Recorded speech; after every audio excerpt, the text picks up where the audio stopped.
नमस्कार आप सभी को। स्वागत है आपका हमारे इस प्लेटफ़ॉर्म पर। यूपी ट्रिपल एससी के लिए यूपी ट्रिपल एससी में हम लोग वीपीओ के लिए योजनाएँ पढ़ रहे थे, ठीक है? और इन्हीं योजनाओं में स्वास्थ्य संबंधी योजनाएँ स्वास्थ्य संबंधी योजनाएँ हम लोग कवर कर रहे थे। और इन स्वास्थ्य संबंधी योजनाओं में बहुत सारी योजनाएँ हम लोगों ने देख भी ली थी। इसके बाद इसी के आगे हम लोग शुरू करेंगे, प्रधानमंत्री जैसे कुछ योजनाएँ बची हैं जो ग्रामीण स्वास्थ्य से संबंधित हैं। जैसे अभी आपने नाम सुना होगा, प्रधानमंत्री उज्ज्वला योजना, पीएमयूवाई। और ये योजना हालाँकि सिलेंडर देती है, स्वच्छ ईंधन की व्यवस्था करती है, लेकिन फिर भी ग्रामीण स्वास्थ्य से जुड़ी है, क्योंकि इससे जो महिलाओं का स्वास्थ्य है, वो कहीं न कहीं प्रभावित होता है। और भी कई सारी योजनाएँ हैं, जैसे प्रधानमंत्री मातृ वंदना योजना, वात्सल्य योजना। तो ये जो केंद्रीय स्तर की योजनाएँ हैं, इनको सबसे पहले हम लोग कवर कर रहे हैं, ठीक है? तो चलिए शुरू करते हैं स्वास्थ्य योजनाओं में नेक्स्ट। अगला देखो, प्रधानमंत्री प्रधानमंत्री उज्ज्वला योजना, उज्ज्वला योजना। तो जब भी कभी कोई योजना आएगी, तो ये जो जैसे योजना है प्रधानमंत्री उज्ज्वला योजना, इसे शॉर्ट में कहेंगे पीएमयूवाई, ठीक? या फिर ऐसे लिखो पीएमयूवाई। और जब भी कभी कोई योजना आएगी, तो उसका कुछ ना कुछ लक्ष्य होगा, किसी न किसी अवधि में वो आई होगी। तो ये जो प्रधानमंत्री उज्ज्वला योजना है, मुझे बताओ सबसे पहले इसका शुभारंभ कब हुआ? तो आप बताओगे 1 मई 2016 को। कहाँ से इसका शुभारंभ हुआ था? स्थान क्या था? स्थान है बलिया, अपना उत्तर प्रदेश। ठीक। जब भी कोई योजना आएगी तो कोई ना कोई मंत्रालय होगा जिसने इसको लॉन्च किया होगा। तो इस ये कौन से मंत्रालय के अंतर्गत आती है? कौन सा इसका नोडल मंत्रालय है? तो आप बताओगे पेट्रोलियम और प्राकृतिक गैस मंत्रालय। ठीक है? पेट्रोलियम और प्राकृतिक गैस मंत्रालय। अच्छा मुझे बताओ, ये जो प्रधानमंत्री उज्ज्वला योजना है, अगर इसकी आपसे टैग लाइन पूछ ले, तो क्या बताओगे? इसका आदर्श वाक्य क्या है? आप बताओगे स्वच्छ ईंधन, बेहतर जीवन। ठीक है? ये कुछ बातें जो बिल्कुल कंठस्थ होनी चाहिए आपको। और मैक्सिमम संभावना बनती है कि इन्हीं पॉइंट्स से वो आपसे सवाल पूछ दे। अच्छा एक पॉइंट यहाँ पर और नोट कर लो, इसका उद्देश्य क्या है? कोई भी योजना हो ये 4 से 5 पॉइंट जो होते हैं, इन्हें भूलना नहीं है। इसके बाद जो मैं एक्स्ट्रा आगे बताऊँगा, ये योजना कैसे-कैसे शुरू करी गई, कब-कब इसमें क्या परिवर्तन हुए हैं, तो वो करंट अपडेट्स हो जाते हैं। और करंट अपडेट्स होने का मतलब है कि जो करंट से संबंधित मुद्दे हैं, वहाँ ज़्यादा संभावना बनती है कि सवाल पूछे जाएँ। लेकिन किसी भी योजना में ये 5 फैक्टर महत्वपूर्ण हैं। उद्देश्य, क्या है इसका उद्देश्य? क्यों इसको शुरू किया गया? तो मैंने कहा जो ग्रामीण महिलाएँ हैं, उनको स्वास्थ्य देखभाल करना, यानी अगर उनको स्वच्छ ईंधन उपलब्ध कराया जाएगा, तो मुझे बताओ, कोई महिला है, वो पारंपरिक तरीके से अगर खाना बनाती है, चूल्हे में ये खाना बनाती हैं, इस स्थिति में इनका जो फेफड़ा होगा, इनके श्वसन तंत्र होगा, वो सारा का सारा डैमेज होने की संभावना ज़्यादा रहती है, इन्फेक्शन होने की संभावना रहती है। क्यों? क्योंकि बहुत सारी विषैली गैसें धुएँ से निकल रही हैं और इनके द्वारा श्वसन के द्वारा इनके शरीर में पहुँच रही हैं। लेकिन जब आप एलपीजी का इस्तेमाल करते हो, स्वच्छ ईंधन का इस्तेमाल करते हो, तो फिर बहुत सारी जो गैसें हैं, उनसे आपका शरीर बच जाता है 2-2 हाथ करने से और इस प्रकार से कहीं न कहीं स्वास्थ्य प्रभावित होता है। चूँकि इस योजना में ग्रामीण क्षेत्रों को ज़्यादा कवर किया जा रहा है, इस स्थिति में ग्रामीण स्वास्थ्य योजना की एक महत्वपूर्ण योजना प्रधानमंत्री उज्ज्वला योजना है। ध्यान रखिएगा इसको, कई बार अलग-अलग एग्ज़ाम्स में ये पूछी भी जा चुकी है। ठीक है? तो ख़ैर उद्देश्य में आओ, क्या बताओगे आप? आप बताओगे ग्रामीण और वंचित परिवारों को एलपीजी जैसे स्वच्छ खाना पकाने के ईंधन उपलब्ध कराना। ये इस योजना का मुख्य लक्ष्य है। इसके अलावा अच्छा जब ईंधन उपलब्ध हो जाएगा, स्वच्छ ईंधन, तो मुझे बताओ ये जो माताएँ हैं गाँव की, इनके स्वास्थ्य पर क्या बुरा प्रभाव पड़ेगा? नहीं, बुरा असर पड़ने से रोका जाए। अर्थात इसमें इसमें ग्रामीण महिलाओं ग्रामीण महिलाओं के स्वास्थ्य स्वास्थ्य और साथ ही साथ ये जो धुआं निकलता था ये पर्यावरण के लिए भी हानिप्रद था। अब एलपीजी से एक तीर दो निशाने एक साथ साधे जा रहे हैं। एक तो महिलाओं का स्वास्थ्य बचा लिया, दूसरा चूंकि स्वच्छ ईंधन है ये एलपीजी, तो हमने पर्यावरण की भी क्षति होने से रोक लिया एलपीजी के उपयोग से। तो कहीं ना कहीं इसमें ग्रामीण महिलाओं के स्वास्थ्य और पर्यावरण पर बुरे प्रभाव को रोका जा सके, बुरे प्रभाव को रोका जाएगा। ठीक है, ये इसका मुख्य उद्देश्य है इस योजना का। ये बात आप समझ पा रहे हो?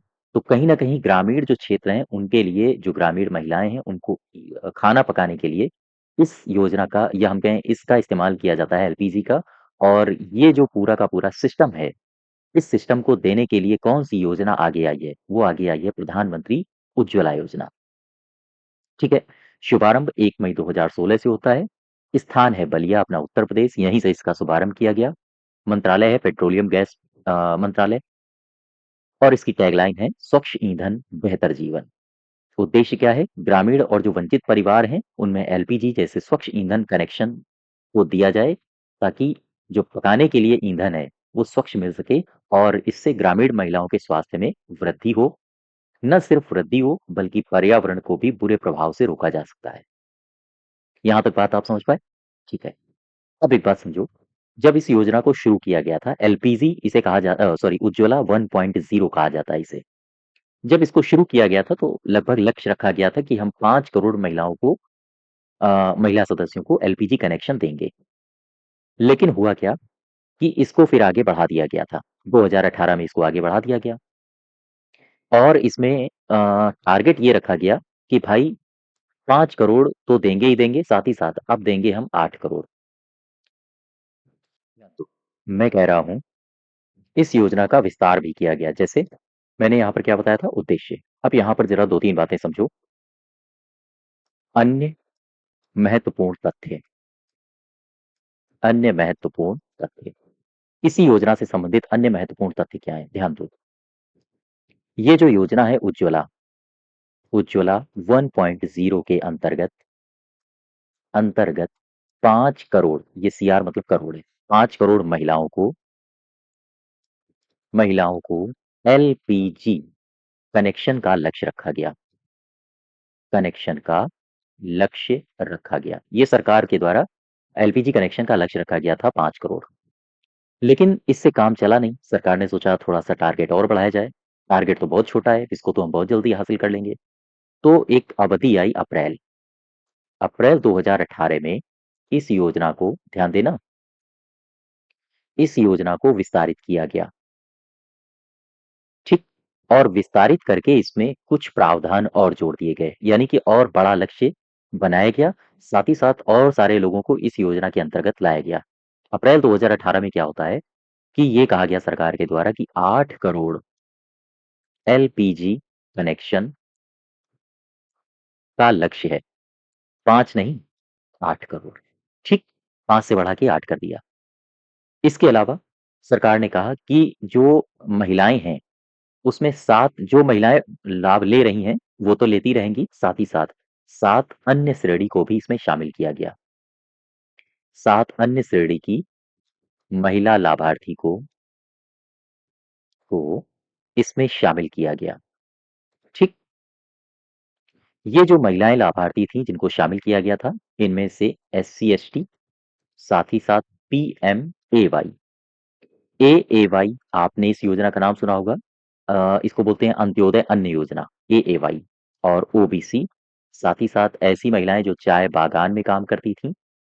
इसके अलावा वनवासी महिलाएँ, साथ ही साथ किन्हीं द्वीपों में निवास करने वाली महिलाएँ, यानी कि 1, 2, 3, 4, 5, 6, 7 इन 7 कैटेगरी की महिला लाभार्थियों को और शामिल किया गया अप्रैल 2018 में। यानी कि ये जो पीएमयूवाई योजना है, प्रधानमंत्री उज्ज्वला योजना, इसको विस्तारित कर दिया गया। लेकिन ये आप याद रखो या ना रखो, इससे कोई मतलब नहीं है। ये हल्का-हल्का याद रखना, ठीक? तो आपसे पूछा जा सकता है कि अप्रैल 2018 से कितना टारगेट कर दिया गया था? कितना सरकार ने कहा था कि हम इतने कनेक्शंस दे देंगे। ठीक है? तो 8 करोड़। एक नोट बना के बात याद रखो। अभी मैंने क्या कहा था? अभी मैंने कहा था कि जो ये योजना है, प्रधानमंत्री उज्ज्वला योजना, इस प्रधानमंत्री उज्ज्वला योजना में 8 करोड़ एलपीजी कनेक्शन का लक्ष्य रखा गया। तो ज़ाहिर-सी बात है कि सरकार ने किस वर्ष तक ये लक्ष्य हासिल करने का लक्ष्य रखा होगा? बोलो भाई। तो आप बताओगे मार्च 2020 तक सरकार ने कहा कि हम 8 करोड़ एलपीजी कनेक्शन जारी करेंगे, जारी करेंगे। बात समझ पा रहे हो? फिर से समझो। मैंने कहा सरकार ने सबसे पहले जो उज्ज्वला 1.0 था, उसमें 5 करोड़ महिलाओं को एलपीजी कनेक्शन देने का लक्ष्य रखा गया। फिर इसके बाद 2018 में क्या हुआ? 2018 में हुआ ये कि सरकार ने कहा कि भाई इस योजना को और बढ़ाया जाएगा, इसका टारगेट और बढ़ाया जाएगा। सरकार ने कहा 5 करोड़ से काम नहीं चल रहा है, अब एक काम करते हैं 8 करोड़ लक्ष्य रखो और 8 करोड़ लक्ष्य बढ़ा दिया गया 2018 से। मार्च 2020 तक सरकार ने डेडलाइन जारी कर दी कि हम ये 8 करोड़ जो एलपीजी कनेक्शन देने की बात है, हम उसको हासिल करके दिखाएँगे।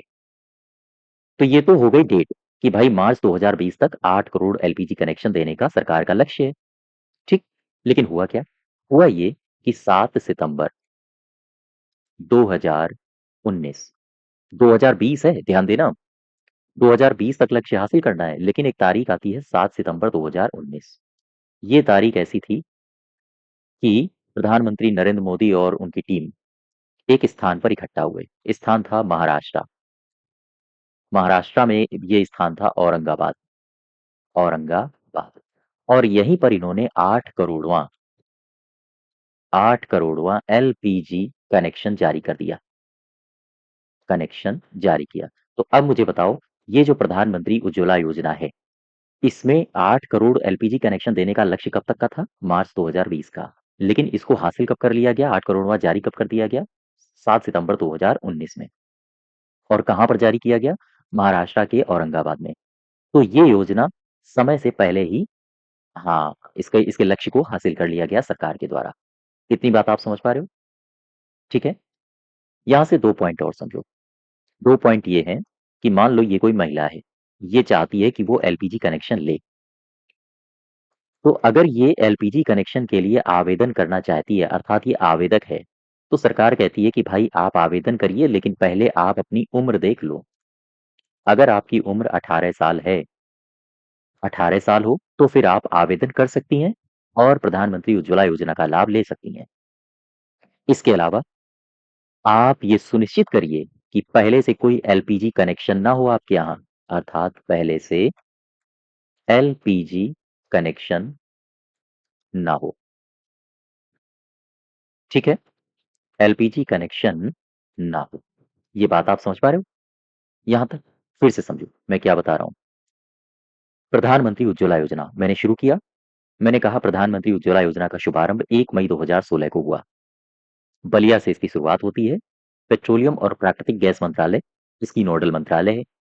स्वच्छ ईंधन बेहतर जीवन टैगलाइन के साथ इस योजना को शुरू किया गया।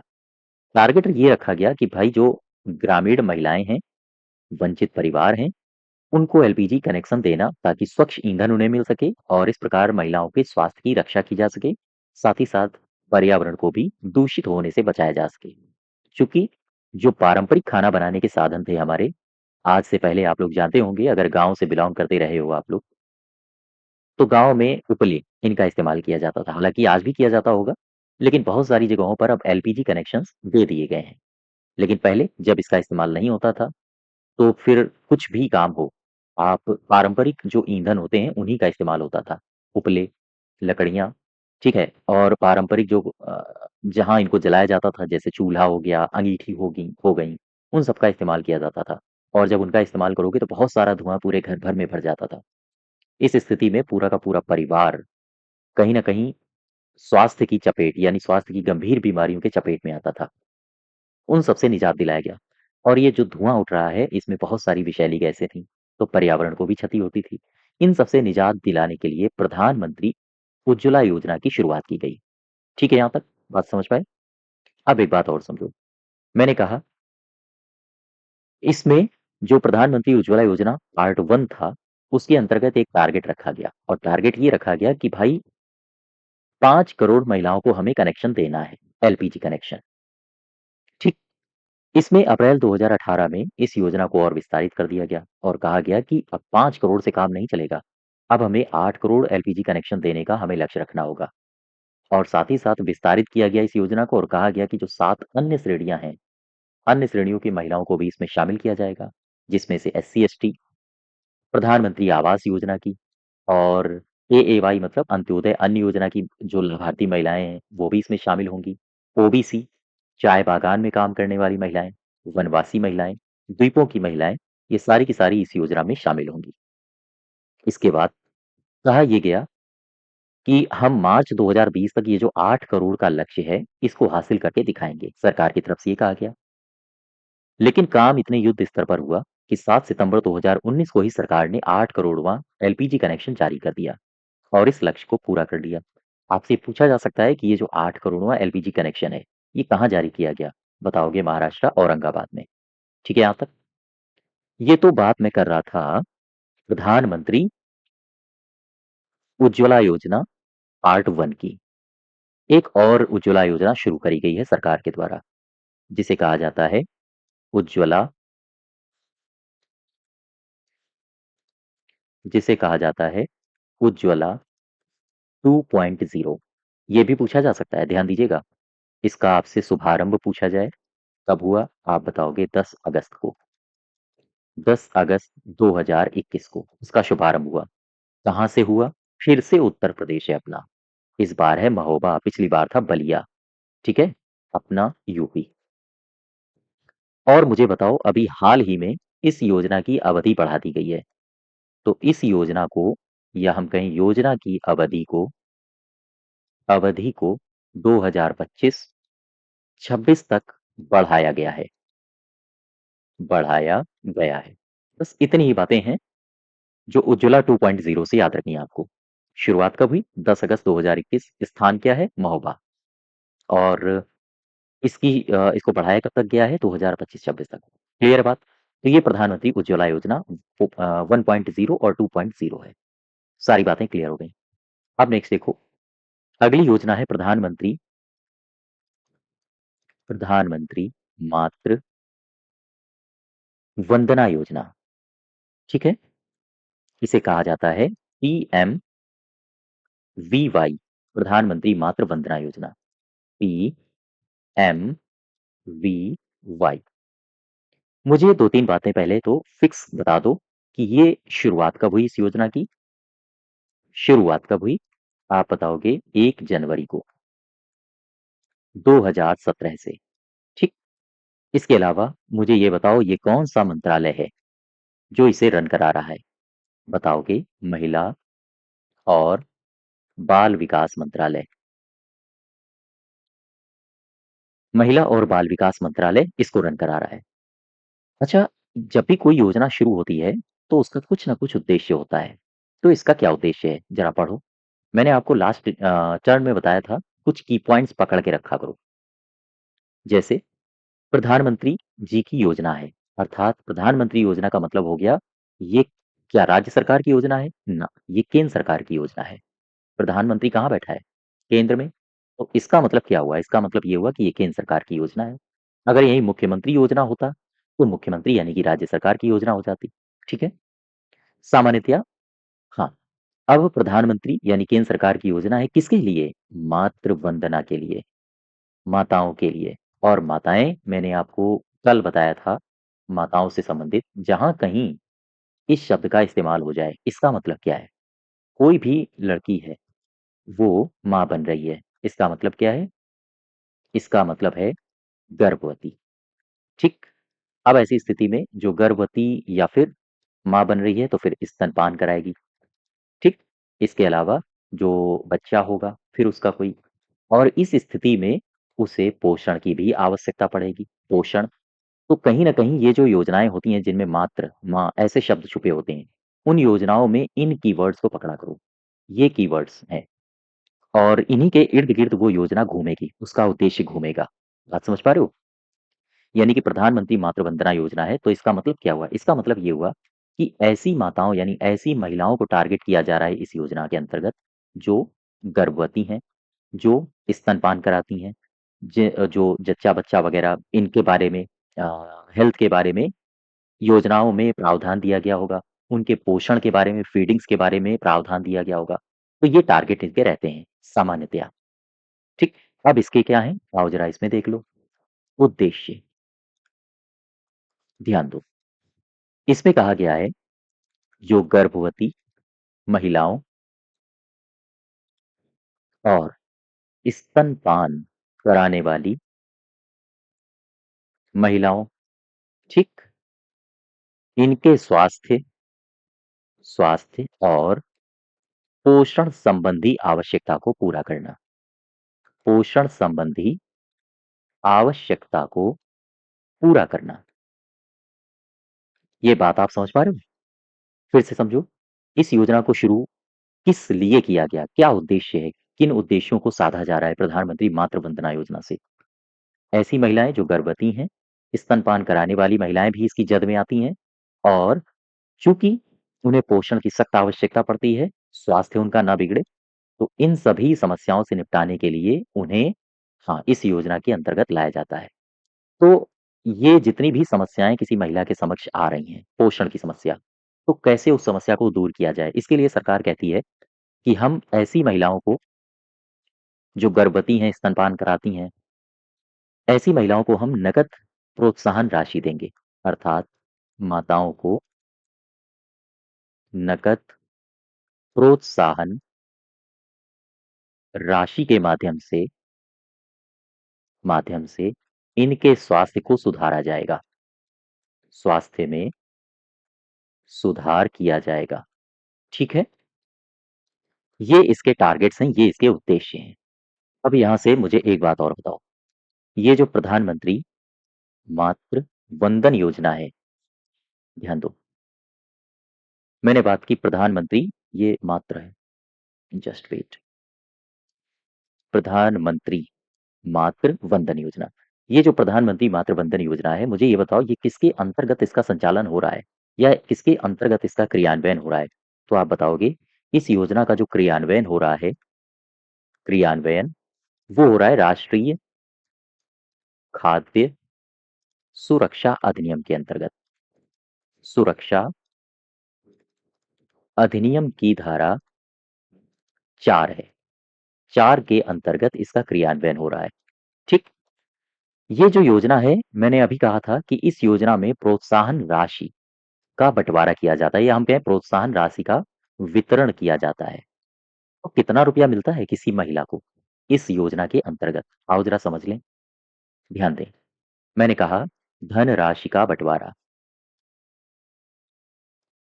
या बँटवारा मत लिखो, बँटवारा तो फिर गड़बड़ शब्द हो जाता है यहाँ पे। यहाँ पे वितरण होगा, है ना? धनराशि का वितरण। चूँकि बँटवारा फिर केंद्र और राज्य के मध्य वो वाली फीलिंग आ जाती है कि हाँ भाई बाँटा जा रहा है। तो यहाँ पर वितरण होगा, महिलाओं को दिया जाएगा।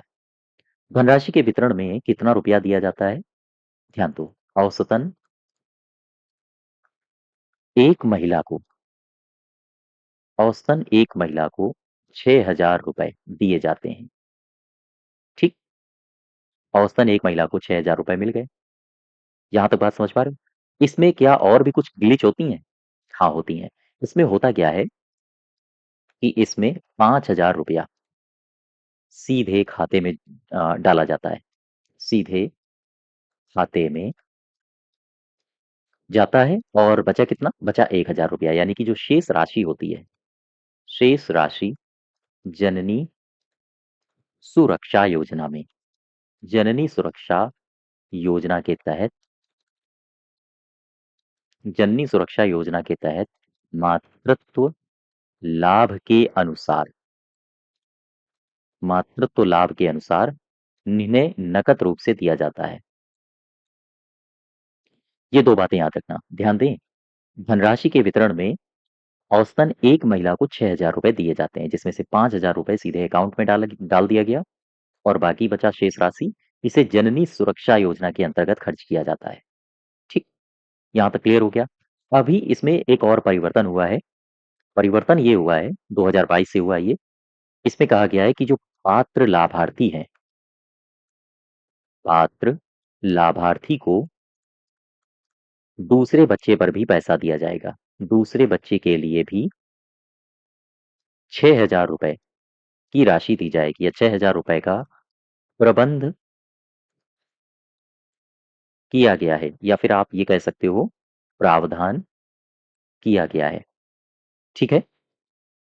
ध्यान दें, पहला बच्चा हुआ, उसे 6,000 रुपए की राशि यानी 5,000 रुपया सीधे अकाउंट में 5,000 रुपए की सीधे अकाउंट यानी डीबीटी के माध्यम से उसको लाभान्वित किया जा रहा है। वहीं जब दूसरा बच्चा होगा, उसे 6,000 रुपए उस स्थिति में 6,000 रुपए की फिर से सहायता राशि दी जाएगी। लेकिन ये जो दूसरा बच्चा है ना, यहाँ पर एक शर्त लगा दी है सरकार ने। शर्त क्या लगाई है? शर्त सरकार की ये है कि ये दूसरा बच्चा हर हाल में लड़की होना चाहिए। हाँ, अगर लड़का है तो फिर कुछ नहीं मिलेगा, आप शंख फूँकिए, ठीक है? लड़की है तभी मिलेगा 6,000 रुपए। तो ये सरकार ने एक शर्त लगा रखी है।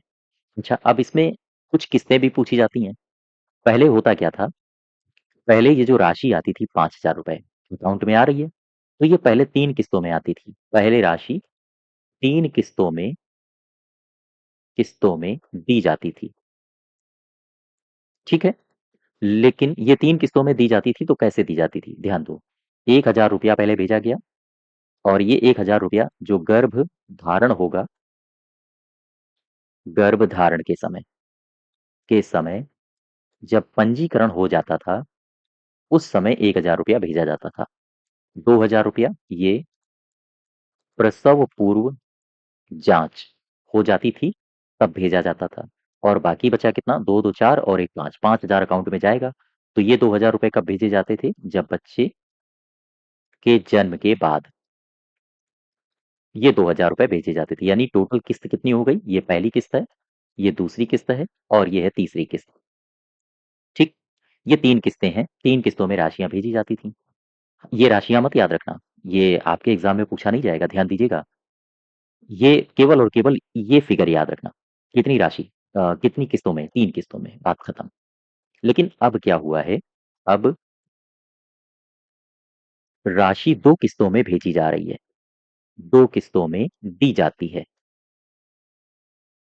ये जो 2 किस्तों में राशि दी जाती है, इसमें से पहली किस्त में 3,000 रुपया आता है, ठीक?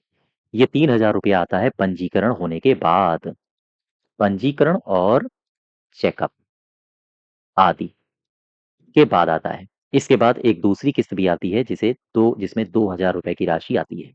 ये जब बच्चे का टीकाकरण और उसका पंजीकरण पूरा हो जाता है, उस स्थिति में 2,000 रुपए आते हैं, ठीक है? तो टोटल कितना हो गया? टोटल हो गया आपका 5,000 रुपए। अब कितनी किस्तों में ये राशि दी जा रही है, ध्यान दीजिएगा, 2 किस्तों में। पहले कितनी किस्तों में आती थी? 3 किस्तों में। 1,000, 2,000, 2,000 और यहाँ पर अब आ रही है पहली किस्त में 3,000 और दूसरी किस्त में 2,000 रुपए भेजे जा रहे हैं। ये बात आप समझ पा रहे हो? हाँ, फिर से देख लो इस योजना को। मैं बात कर रहा था प्रधानमंत्री मातृ वंदना योजना। चूँकि प्रधानमंत्री की योजना है, प्रधानमंत्री के नाम से योजना है, तो निश्चित बात ये है कि केंद्र सरकार के द्वारा इसको लॉन्च किया गया होगा। पीएमएमवीवाई से कहा जाता है। शुरुआत इसकी कब हुई है? 1 जनवरी 2017 से, ठीक है? महिला और बाल विकास मंत्रालय के द्वारा इसको रन कराया जा रहा है। उद्देश्य क्या है इसका? गर्भवती महिलाएँ, स्तनपान कराने वाली महिलाएँ, इन सबको स्वास्थ्य पोषण संबंधी आवश्यकताओं को पूरा किया जाना, इसका मुख्य लक्ष्य है। साथ ही साथ महिलाओं को नकद प्रोत्साहन राशि भी दी जाती है इसमें और ये जो राशि दी जाती है, नकद प्रोत्साहन राशि या हम कहें नकद प्रोत्साहन वितरण राशि, ये स्वास्थ्य में सुधार आ सके, इस वजह से दी जाती है। प्रधानमंत्री मातृ वंदना योजना, ये क्या लिख दिया? प्रधानमंत्री मातृ वंदना योजना, ऐसे लिखो। प्रधानमंत्री मातृ वंदना योजना, इसका जो क्रियान्वयन हो रहा है, वो किस अधिनियम के अंतर्गत हो रहा है? राष्ट्रीय खाद्य सुरक्षा अधिनियम की धारा 4 के अंतर्गत। इसके अलावा धनराशि का वितरण, ध्यान दें, एक महिला को औसतन 6,000 रुपए मिलते हैं, जिसमें से 5,000 रुपए सीधे अकाउंट में और बाकी बची राशि को जननी सुरक्षा योजना के अंतर्गत दिया जाता है। वहीं जो पात्र लाभार्थी हैं, अगर उनका दूसरा बच्चा हुआ है, तो उस स्थिति में भी अब 2 बच्चों को इसमें राशि मिलने लगी है, तो उस स्थिति में भी 6,000 रुपए दिए जाते हैं। लेकिन शर्त ये है, सरकार कहती है कि लड़की हो तभी मिलेगा, है ना? लड़की हूँ, लड़ सकती हूँ टाइप के। तो ख़ैर ये तो प्रियंका गांधी का मैंने डायलॉग मार दिया। अच्छा इसमें राशि का वितरण देख लो, पहले राशि 3 किस्तों में दी जाती थी। ये किस्तें हैं, इन किस्तों को आप देख लेना लेकिन याद रखने की आवश्यकता नहीं है। अब 2 किस्तों में दी जा रही है, 3,000 रुपए और 2,000 रुपए। पहली किस्त 3,000 की आएगी, दूसरी किस्त आएगी 2,000 रुपए की। बात समझ पा रहे हो आप हमारी? हाँ, ये तो हो गई प्रधानमंत्री मातृ वंदना योजना। अब नेक्स्ट देखो, एक और योजना है जिसको कहते हैं महिला और बाल विकास मंत्रालय की ये योजना है। बाल विकास मंत्रालय की अ, इन्हें बोलते हैं कवच योजनाएँ, कवच योजनाएँ, ध्यान दो। मैंने कहा महिला और बाल विकास मंत्रालय की कवच योजना, ये भी स्वास्थ्य से संबंधित है कहीं न कहीं। महिलाओं के स्वास्थ्य से संबंधित है और बालकों के स्वास्थ्य से संबंधित है। तो ये जो महिला और बाल विकास मंत्रालय की कवच योजनाएँ हैं, इसके अंतर्गत हम 3 योजनाओं को पढ़ेंगे। सबसे पहले हम पढ़ेंगे मिशन पोषण, मिशन पोषण 2.0, 1.0 को हम पढ़ चुके हैं। अब हम पढ़ रहे हैं 2.0 को, ठीक? दूसरी हम क्या पढ़ेंगे? मिशन शक्ति के बारे में और तीसरी योजना पढ़ेंगे, इसको बोलते हैं मिशन वात्सल्य। ये 3 योजनाएँ हैं, इन 3 योजनाओं को हमें इस योजना के अंतर्गत पढ़ना है जिसे कहा जाता है कवच योजनाएँ, ठीक है? हाँ, अच्छा ये जो तीनों योजनाएँ हैं, इनके बारे में एक जानकारी आप याद रखो, ये जो योजनाएँ हैं, महिलाओं और बच्चों के लिए इनको शुरू किया गया है। बच्चों के लिए ये योजनाएँ शुरू की गईं। इसके अलावा जो ये योजनाएँ हैं, 15वें वित्त आयोग 15वें वित्त आयोग की जो अवधि है, अवधि 2021-22 से लेकर 2025-26 के दौरान इनको क्रियान्वित किया जाना है। के दौरान ये योजनाएँ क्रियान्वित हो रही हैं। तो ध्यान दें, इन योजनाओं का जो भविष्य है, वो 2021-22 से लेकर 25-26 तक के दौरान इन योजनाओं को क्रियान्वित किया जा रहा है। ठीक है? 15वें वित्त आयोग की अवधि के दौरान। हालाँकि सरकार चाहे तो और आगे बढ़ा सकती है और ये योजनाएँ बहुत पुरानी भी हैं, जैसे पोषण मिशन, ये पहले शुरू हुई थी। तो ख़ैर एक-एक करके हम योजनाओं को शुरू करेंगे। सबसे पहले शुरू करते हैं पोषण मिशन 2.0 को। ध्यान दो, मैंने कहा मिशन पोषण 2.0 इस योजना को उठाओ। ये योजना क्या है?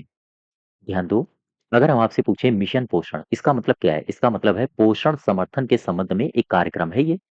बोलो भाई, जो किनके लिए पोषण की बात करेगा? महिलाओं के लिए, बच्चों के लिए, किशोरियों के लिए, दुग्धपान कराने वाली महिलाओं के लिए, इन सब के पोषण की बात इस योजना में की गई है। तो मिशन पोषण 2.0 क्या है? यह एक पोषण समर्थित कार्यक्रम है। समर्थित कार्यक्रम है। इसके अलावा इसमें बच्चों, किशोरियों और गर्भवती महिलाओं बच्चों, किशोरियों, गर्भवती महिलाओं, साथ ही साथ दुग्धपान दुग्धपान कराने वाली महिलाएँ इसमें शामिल हैं। ठीक है? ये बात आप समझ पा रहे हो? फिर से समझो। मिशन पोषण 2.0 मैंने कहा एक पोषण समर्थित कार्यक्रम है। इसमें कौन-कौन शामिल है? किसके-किसके पोषण की बात की गई है या बात की जाएगी या फिर व्यवस्था की जाएगी? इसमें बच्चे शामिल हैं, इसमें किशोरियाँ शामिल हैं, इसमें गर्भवती महिलाओं को भी शामिल किया गया है। ऐसी महिलाएँ जो ब्रेस्ट फीडिंग करती हैं, यानी दुग्धपान कराती हैं अपने बच्चों को, उन महिलाओं को भी इसमें शामिल किया गया है। ठीक है? ये जो पोषण मिशन 2.0 है ना, इसके अंतर्गत 3 कार्यक्रम योजनाओं को शामिल किया गया है। कौन-कौन सी हैं? आओ ज़रा समझते हैं। इसके अंतर्गत इसके अंतर्गत 3 कार्यक्रम, आप कार्यक्रम कह लो या फिर यही कार्यक्रम योजनाएँ बन जाते हैं। तो 3 कार्यक्रम या फिर योजनाओं को इसमें शामिल किया गया है। ठीक है? ये जो 3 कार्यक्रम या फिर हम कहें योजनाएँ हैं, ये कौन-कौन सी हैं? जैसे एक है आंगनवाड़ी सेवा, अच्छा, और एक कौन है? एक है किशोरियों के लिए किशोरियों के लिए सेवा, ये भी एक योजना है, ये कार्यक्रम है। और एक और है पोषण अभियान। इन 3 को या हम कहें इन 3 योजनाओं को इस पोषण मिशन 2.0 के अंतर्गत समाहित किया गया है। ठीक है? ये कार्यक्रम है या हम कह दें ये अभियान है। अच्छा, इसमें एक शब्द आप समझो, मैंने कहा पोषण ट्रैकर, इस शब्द से परिचित हो जाओ पहले, फिर हम आगे बढ़ते हैं। पोषण ट्रैकर, ये क्या है? पोषण ट्रैकर क्या है? ध्यान दें, ये वास्तव में एक ऐप है। 2021 में इस ऐप को लॉन्च किया गया था। लॉन्च किया गया, गौर करना, पोषण ट्रैकर ऐप को 2021 में लॉन्च किया गया। अच्छा, तो जब पोषण ट्रैकर ऐप को लॉन्च किया जाएगा या कुछ भी बनाया जाता है, तो उसके पीछे कुछ ना कुछ कारण होता है और वो किसी न किसी के लिए बनाया जाता है। तो पोषण ट्रैकर, ये 2021 में इस ऐप को लॉन्च किया गया और इसे किसके लिए लॉन्च किया जाएगा? कोई ना कोई तो इसको ऑपरेट करेगा। तो इसे आंगनवाड़ी आंगनवाड़ी कार्यकर्त्री आंगनवाड़ी कार्यकर्त्री के लिए बनाया गया। ठीक है? इसे इनके लिए बनाया गया है। अच्छा, ये करेंगी क्या? इसमें होगा क्या? इसमें होगा ये कि जो पोषण आपूर्ति की सेवाएँ हैं, पोषण आपूर्ति की इस ऐप के माध्यम से निगरानी की जाएगी। आदि निगरानी और अन्य कार्य किए जाएँगे इस ऐप के माध्यम से। तो ख़ैर, पोषण ट्रैकर आपसे सीधा-सा सवाल पूछा जा सकता है कि ये क्या है?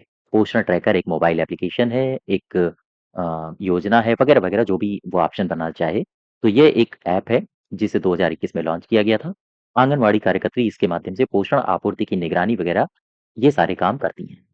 ठीक है? अच्छा, एक करंट की न्यूज़ है। अभी हुआ क्या सितंबर में, मैं सितंबर 2024 की बात कर रहा हूँ। सितंबर 2024 में ये जो महिला मंत्रालय है अपना, केंद्र सरकार का जिसको बोलते हैं महिला और बाल विकास मंत्रालय, महिला और बाल विकास मंत्रालय। इस मंत्रालय को हुआ क्या? हुआ कुछ नहीं, इस मंत्रालय की क्रेडिट बढ़ गई, इसको पुरस्कार मिल गया एक। तो महिला और बाल विकास मंत्रालय को ये जो ऐप था ना, मैंने जिस ऐप की बात की है पोषण ट्रैकर ऐप, ये पोषण ट्रैकर ऐप इसी मंत्रालय के अंतर्गत आता है। तो इस पोषण ट्रैकर ऐप के लिए महिला और बाल विकास मंत्रालय को ई गवर्नेंस के लिए राष्ट्रीय पुरस्कार दिया गया है। ध्यान दीजिएगा, मैं फिर से रिपीट करता हूँ। सितंबर 2024 में महिला बाल विकास मंत्रालय को इस ऐप के लिए ये जो ट्रैकर ऐप है, इस ऐप के लिए ई गवर्नेंस 2024 स्वर्ण पुरस्कार मिला है। स्वर्ण राष्ट्रीय पुरस्कार दिया गया है। राष्ट्रीय पुरस्कार मिला है। ये बात आप समझ पा रहे हो? आपसे सीधा-सा सवाल पूछा जाए कि ई गवर्नेंस के लिए अभी हाल ही में पोषण ट्रैकर ऐप के लिए किस मंत्रालय को राष्ट्रीय पुरस्कार से सम्मानित किया गया है? तो आप बताओगे महिला और बाल विकास मंत्रालय। ये बातें समझ गए? पोषण 2.0 के बारे में। अब नेक्स्ट देखो, मैं बात करता हूँ मिशन शक्ति की। ध्यान दो, मिशन शक्ति। यहाँ पर आओ ज़रा, मैंने कौन-सी 3 बातें लिखी थी आपके लिए। पोषण 2.0 इसको कन्फर्म कर दिया है। मिशन शक्ति और मिशन वात्सल्य ये 2 बचे हैं। आओ ज़रा मिशन शक्ति को समझते हैं। ध्यान दो, मिशन शक्ति।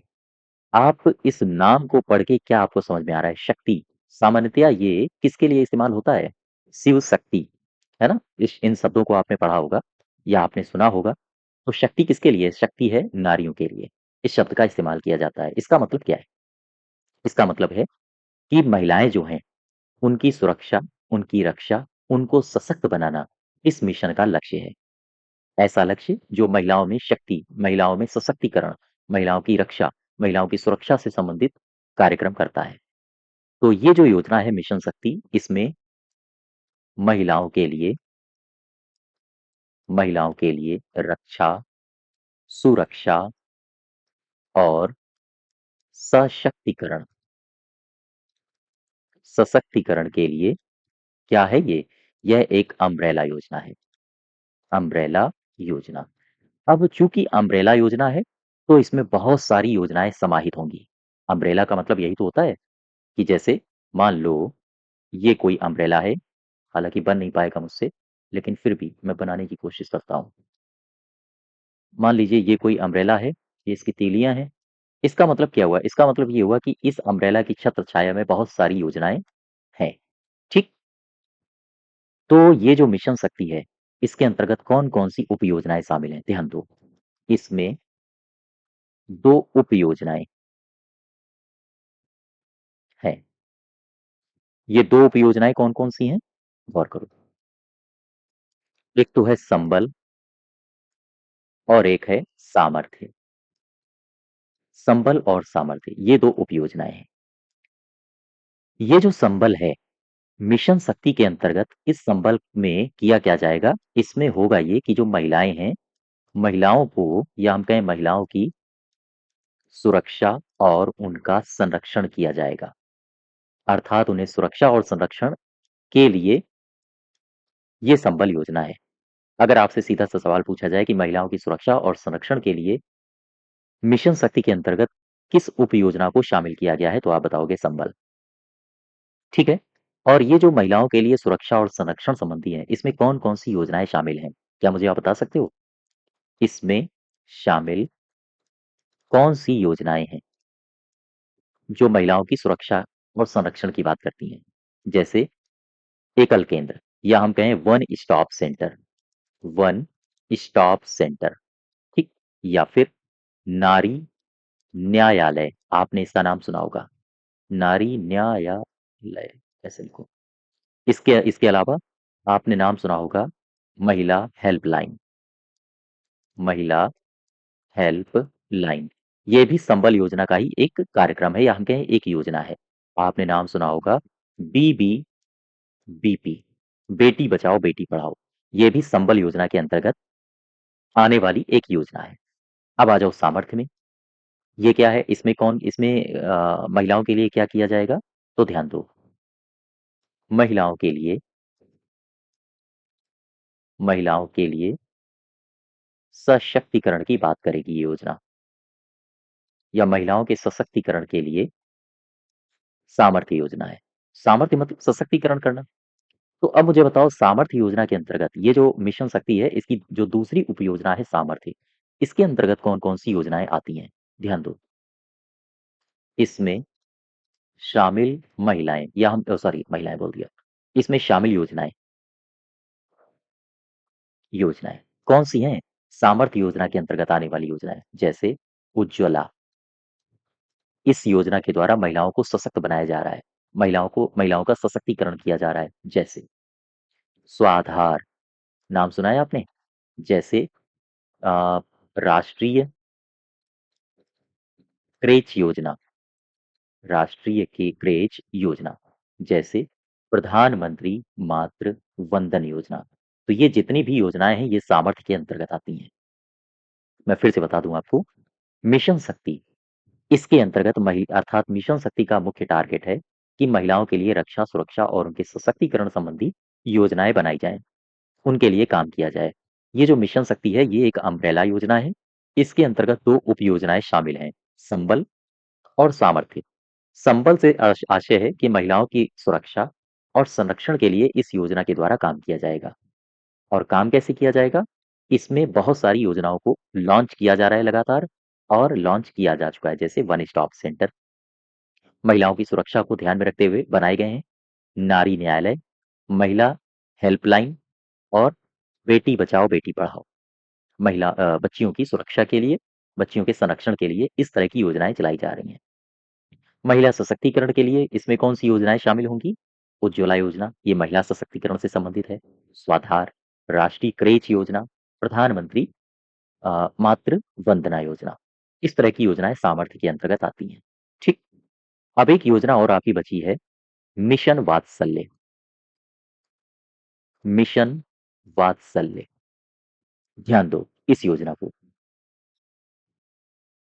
मैं पीछे देख लेता हूँ एक बार। पोषण 2.0 हो गया, मिशन शक्ति, मिशन वात्सल्य। हाँ ठीक है। मिशन वात्सल्य में आ जाओ। इसमें 2-3 बातें हैं जो आपको याद रखनी पड़ेंगी। कौन-कौन सी हैं? सबसे पहली बात, 2009-10 ये वित्त वर्ष है। 2009-10 से पहले हमारे यहाँ जो मंत्रालय है अपना, महिला और बाल विकास मंत्रालय, ये बच्चों के लिए कई सारी योजनाएँ चालू कर रहा था। 2009-10 से पहले की मैं बात कर रहा हूँ, ठीक है? बाद की नहीं बात कर रहा हूँ। तो मिशन वात्सल्य की बात आप क्या करोगे? इसमें आप कहोगे कि 2009-10 से पहले मंत्रालय कौन है? मंत्रालय है महिला और बाल विकास मंत्रालय। बाल विकास मंत्रालय। ये जो मंत्रालय है, ये बच्चों के लिए बच्चों के लिए 2009-10 से पहले 3 योजनाएँ चला रहा था। 3 योजनाएँ चला रहा था। ये जो मैंने 3 योजनाएँ लिखी हैं, ये 3 योजनाएँ कौन-कौन सी थी? सबसे पहली योजना, ध्यान दो, किशोर न्याय कार्यक्रम। दूसरी योजना, एकीकृत एकीकृत कार्यक्रम। ये जो एकीकृत कार्यक्रम है, ये स्ट्रीट चिल्ड्रन के लिए था। स्ट्रीट चिल्ड्रन के लिए, ठीक है? और तीसरी जो योजना महिला और बाल विकास मंत्रालय चला रहा था बच्चों के लिए, वो थी बाल गृह सहायता योजना। बाल गृह सहायता योजना, जिसे आप शिशु गृह भी कहते हो, ठीक है? ध्यान दो, ये बच्चों के स्वास्थ्य से संबंधित योजनाएँ हैं। मिशन वात्सल्य मैंने क्या कहा? मैंने कहा 2009-10 से पहले हमारा जो मंत्रालय था, महिला और बाल विकास मंत्रालय, बच्चों के लिए सामान्यतः ये 3 योजनाएँ चला रहा था इससे पहले। किशोर न्याय कार्यक्रम, एकीकृत कार्यक्रम स्ट्रीट चिल्ड्रन के लिए थे और बाल गृह सहायता योजना जैसे शिशु गृह, ये योजनाएँ चलाई जा रही थीं। फिर इसके बाद होता क्या है? होता ये है कि 2009-10 से 2009-10 हाँ, ठीक है। 2009-10 में 9-10 में एक बड़ा परिवर्तन होता है। बड़ा परिवर्तन ये होता है कि ये जो 3 योजनाएँ थीं, ये 3 जो योजनाएँ थीं, इन योजनाओं को आपस में विलय कर दिया गया, अर्थात मिलाया गया और मिलाने के उपरांत एक परिणाम ये सामने आया कि एक नई योजना आ गई। भाई ये 3 योजनाएँ अलग-अलग चल रही थीं। सरकार ने 2009-10 में इन तीनों को एक साथ मिला दिया और एक नई योजना सामने आई जिसको कहा गया एकीकृत बाल संरक्षण सेवा। एकीकृत बाल संरक्षण सेवा, ये सामने अस्तित्व में आई 2009-10 में। फिर इसके बाद क्या हुआ? इसके बाद हुआ ये देखो सरकारें जो है ना मतलब व्यर्थ का कभी पैसा खर्च करना, कभी क कुछ करना और ये आप लोग देखते भी होंगे चाहे बीजेपी की सरकार हो या फिर एनडीए की सरकार हो, उत्तर प्रदेश में सपा की सरकार हो या फिर मायावती जी की सरकार हो। मायावती जी ने कोई योजना लॉन्च की कांशीराम के नाम से, सपा की सरकार आ गई, उसको अब अपना क्रेडिट लेना है, तो अब वो कांशीराम योजना चालू हो गई राम मनोहर लोहिया के नाम से। इसके बाद बीजेपी की सरकार आ गई। बीजेपी की सरकार को अपना क्रेडिट क्रेडिट लेना है, तो वो लोहिया जी के नाम से हटा के दीनदयाल उपाध्याय के नाम से शुरू कर देगी, ठीक है? तो कहीं न कहीं जो पैसा है, पैसा भी खर्च होता है, ऐसी ऐसी बात नहीं है। इन सब में जब मुख्यमंत्री जी अनाउंस करते हैं कि इस योजना को अब इस रूप में लॉन्च किया जाएगा, उसमें आप शर्तों में परिवर्तन तो कर नहीं रहे हो। किया तो आपने 2-3 बार कर दिया, 2-3 पॉइंट्स बदल दिए और आप क्या करते हो? लेकिन उसमें खर्च इस लिहाज से आता है कि अब आपको नाम बदलने पड़ेंगे, अब आपको अ, क काफ़ी सारा उसमें पैसा वेस्ट होगा, चूँकि हर जगह अब आपको नाम भी तो बदलने हैं और भी कई सारे क्रियाकलाप करने होते हैं, तो इस वजह से पैसा बहुत चला जाता है, ठीक है? तो ख़ैर ये सारी की सारी दिक्कतें हैं, लेकिन सरकार भी क्या करे? अब सरकार अपने नाम से नहीं चलाएगी तो उसका फिर आगे क्रेडिट कैसे लेगा कि हमने ये योजना चलाई है, ये योजना चलाई है। तो सरकार की भी तो ज़िम्मेदारी बनती है कि वो अपना अ, जनता के सामने अपने द्वारा किए गए काम रखें, है ना? तो ख़ैर इस टॉपिक में वापस आओ। 2009-10 में तीनों योजनाओं को एक साथ मिला दिया गया। हुआ क्या? एक नई योजना सामने आ गई, एकीकृत बाल संरक्षण कार्यक्रम या एकीकृत बाल संरक्षण सेवा। इसके बाद ठीक 7 साल बाद 2017 में फिर से नाम बदला गया। ध्यान दो, 2017 में फिर से एक परिवर्तन आता है। परिवर्तन क्या आया? नाम बदला गया और नाम बदला अभी आप जिसे कह रहे थे एकीकृत बाल संरक्षण सेवा, अब ये नाम हो गया बाल संरक्षण सेवा योजना, बाल संरक्षण सेवा योजना। इसके बाद 2021-22 में एक नया परिवर्तन आता है और फिर 2021-22 में इसे मिशन वात्सल्य मिशन वात्सल्य का रूप दिया गया। ठीक, यहां तक बात समझ पाए? ये है मिशन वात्सल्य का इतिहास। फिर से समझो मिशन वात्सल्य को थोड़ा सा। एक ओवरव्यू लेते हैं। 2009-10 से पहले महिला और बाल विकास मंत्रालय के द्वारा बच्चों के लिए 3 योजनाएं चलाई जा रही थी। किशोर न्याय कार्यक्रम, एकीकृत कार्यक्रम और बाल गृह सहायता योजना। इन तीनों को 9-10 में मिला दिया गया। एकीकृत बाल संरक्षण सेवा शुरू किया गया। 2017 में फिर से नाम बदला गया, बाल संरक्षण सेवा योजना रख दिया गया। 2021-22 से मिशन वात्सल्य का रूप दिया गया। अब मुझे बताओ इसका टारगेट क्या होगा? इस योजना का मिशन वात्सल्य का लक्ष्य क्या होगा? तो किसके लिए ये योजना है? ये योजना है बच्चों के लिए। ठीक, बच्चों के लिए है। तो फिर इसका लक्ष्य क्या होगा? इसका लक्ष्य है बच्चों के लिए स्वास्थ्य और उनका खुशहाल बचपन सुनिश्चित करना। बचपन सुनिश्चित करना, ये इसका मुख्य लक्ष्य है। ये बात आप समझ पा रहे हो? हाँ, तो ये तो बात हो गई मिशन वात्सल्य की। अब मैं बात कर लेता हूं उत्तर प्रदेश के संदर्भ में। गौर करो,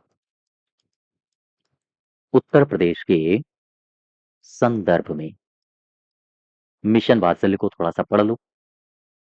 अगर हम उत्तर प्रदेश के संदर्भ में बात करें तो जरा समझना, उत्तर प्रदेश में जो बाल संरक्षण सेवाएं हैं, बाल संरक्षण सेवाएं, या हम कहें बाल संरक्षण सेवा, ऐसे लिख लो, सेवा योजना कर लो तो ज्यादा बेहतर होगा।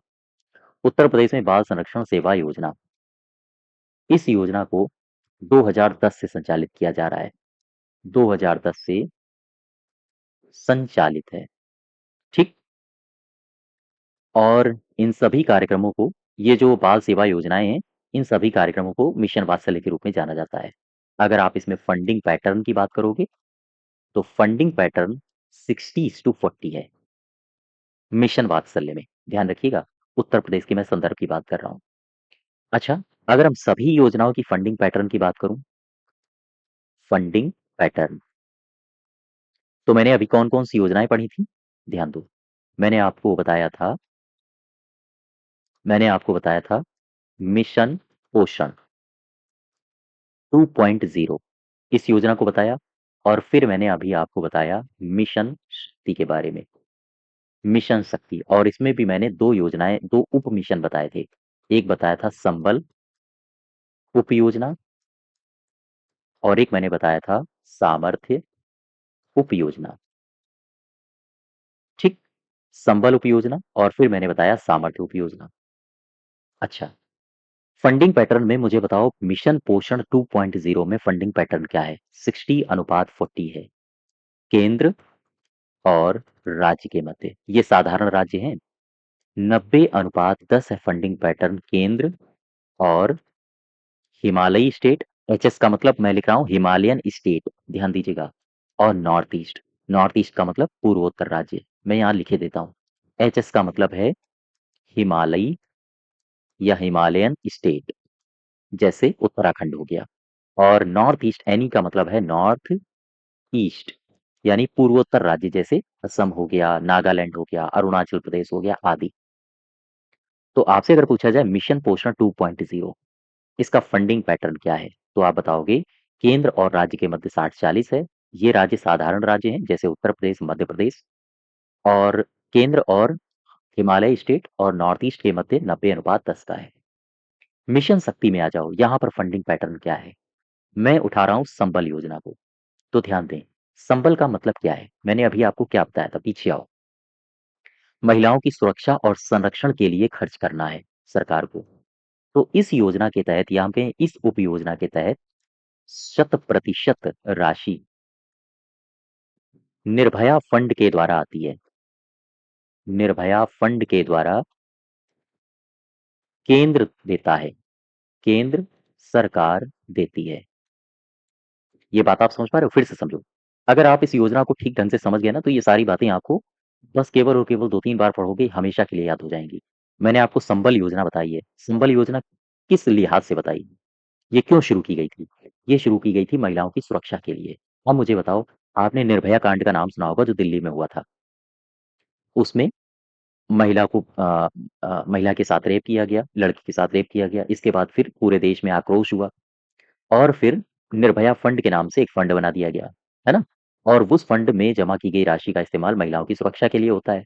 तो अब बताओ मुझे, संबल योजना ये किस लिए है? महिलाओं की सुरक्षा के लिए ही तो है। तो महिलाओं की सुरक्षा के लिए कौन-सा फंड है? निर्भया फंड, ठीक? और फिर अब इनके लिए जो संबल योजना है महिलाओं की सुरक्षा के लिए है। तो मुझे बताओ, इनको पैसा भी कहाँ से आएगा? निर्भया फंड से। कौन देगा? केंद्र सरकार देगी। यानी 100% राशि केंद्र सरकार। अब आ जाओ सामर्थ्य। ध्यान दो, 100% राशि निर्भया फंड से आएगी। किसके द्वारा? केंद्र सरकार के द्वारा। यहाँ तक बात समझ पाए? अब आ जाओ सामर्थ्य योजना। सामर्थ्य योजना में 2 राशियाँ याद रखो। कौन-कौन सी? पहली राशि और दूसरी राशि। इसमें आप याद रखो 60:40 का रेशियो और 90:10 का रेशियो। ठीक, ये 60-40 का क्या है? 60 देगा केंद्र और 40 देगा विधान मंडल वाले राज्य प्लस यूटीज़। ध्यान दें, 60:40 केंद्र और विधान मंडल वाले राज्य और यूटी। विधान मंडल वाले राज्य और यूटी से मेरा आशय है दिल्ली, पांडिचेरी वगैरह आदि केंद्र शासित प्रदेश। 90-10 ये रेशियो कहाँ जाएगा? ये रेशियो जाएगा केंद्र और नॉर्थ ईस्ट के मध्य। ये बात आप समझ पा रहे हो? ये है फंडिंग पैटर्न। फिर से मैं इसको रिपीट करता हूँ, ध्यान दो। फंडिंग पैटर्न, मिशन पोषण 2.0, 60-40 केंद्र और राज्य के मध्य, 90-10 केंद्र और हिमालय स्टेट और नॉर्थ ईस्ट के मध्य। मिशन शक्ति में 2 उपयोजनाएं थी, तो दोनों के अलग-अलग फंडिंग पैटर्न होंगे। संबल उपयोजना ये महिलाओं की सुरक्षा के लिए योजना है और महिलाओं की सुरक्षा के लिए एक फंड बनाया गया था, निर्भया फंड। वहां से 100% राशि आती है, केंद्र सरकार देती है। सामर्थ्य उपयोजना में 60-40 का रेशियो रहेगा केंद्र और राज्य के मध्य, और यूटीज के मध्य भी 60-40 का रेशियो है। लेकिन कैसी यूटीज? जहां पर विधानसभाएं हैं, जैसे दिल्ली और पांडिचेरी। इसके अलावा सामर्थ्य योजना में एक रेशियो रहेगा या फंडिंग पैटर्न रहेगा 90-10 का। कहाँ? केंद्र और नॉर्थ ईस्ट के मध्य। ठीक है, ये सारी बातें आप समझ गए। अब यहाँ से एक योजना हम और पढ़ते हैं। इस योजना का नाम है राष्ट्रीय राष्ट्रीय पोषण मिशन। ठीक है, अभी आपने राष्ट्रीय पोषण मिशन 2.0 देखा था। अब मैं राष्ट्रीय पोषण मिशन को पढ़ाता हूँ। इसका नाम है पोषण अभियान। तो अगर कहीं आपको लिखा हुआ पोषण अभियान मिल जाए, तो कंफ्यूज मत होना बिल्कुल भी। अच्छा, सबसे पहले मुझे बताओ इसकी शुरुआत कब हुई? तो आप बताओगे 8 मार्च को, 2018 को। ये जो 8 मार्च है ना, इसको मनाया जाता है अंतर्राष्ट्रीय अंतर्राष्ट्रीय महिला दिवस। तो अंतर्राष्ट्रीय महिला दिवस के शुभ अवसर पर इसको शुरू किया गया। तो अब मुझे बताओ, लिखा है पोषण, और सबसे ज़्यादा पोषण की आवश्यकता किसे पड़ती है? फिर से वही बात रिपीट करो ज़रा, ये कॉन्सेप्ट बिल्कुल दिमाग में बैठा लो। पोषण की आवश्यकता किसे पड़ती है? बच्चों को पड़ती है, किशोरियों को पड़ती है और महिलाओं को पड़ती है। कौन-सी महिलाएँ? गर्भवती और ब्रेस्ट फीडिंग कराने वाली महिलाएँ, यानी दुग्धपान कराने वाली महिलाएँ। तो ये जो योजना है राष्ट्रीय पोषण मिशन या पोषण अभियान, ये किसे समर्पित है? ये बच्चों को समर्पित है, किशोरियों को समर्पित है, महिलाओं को समर्पित है। ऐसी महिलाएँ खास तौर से जो दुग्धपान कराती हैं, जो गर्भवती महिलाएँ हैं, इनको समर्पित है। इनको समर्पित यह एक योजना है। ये बात आप समझ पाए? फिर से मैं रिपीट कर दूँ, देख लो। राष्ट्रीय पोषण मिशन, जिसे पोषण अभियान भी कहा जाता है, 8 मार्च 2018 को शुरू हुआ। अंतर्राष्ट्रीय महिला दिवस के अवसर पर शुरू हुआ। बच्चों, किशोरियों, महिलाओं को इसमें हाँ, टारगेट किया जा रहा है। शुरू तो किया गया, लेकिन किसके द्वारा शुरू किया गया और कहाँ शुरू किया गया? इसे शुरू किया था मोदी जी ने। मोदी जी ने इसे शुरू किया, हमारे प्रधानमंत्री जी ने। और कहाँ? झुंझुनू में। झुंझुनू, ये है राजस्थान। तो अगर आपसे पूछा जाए कि राष्ट्रीय पोषण मिशन कहाँ शुरू हुआ? झुंझुनू, राजस्थान में। और किसने शुरू किया? मोदी जी ने। कब शुरू किया? 8 मार्च 2018 को। ये बातें आप समझ पाए? हाँ, ठीक है। तो पोषण जो अभियान है, इसका लक्ष्य पूरे भारत में कुपोषण को समाप्त करना है। ज़ाहिर-सी बात है, पोषण आप तभी दोगे जब कोई कुपोषित होगा। तो उसके कुपोषण को समाप्त करना इसका मुख्य लक्ष्य है, अर्थात पूरे भारत से कुपोषण को समाप्त करना इसका लक्ष्य है। और इसमें किसको समर्पित है ये योजना?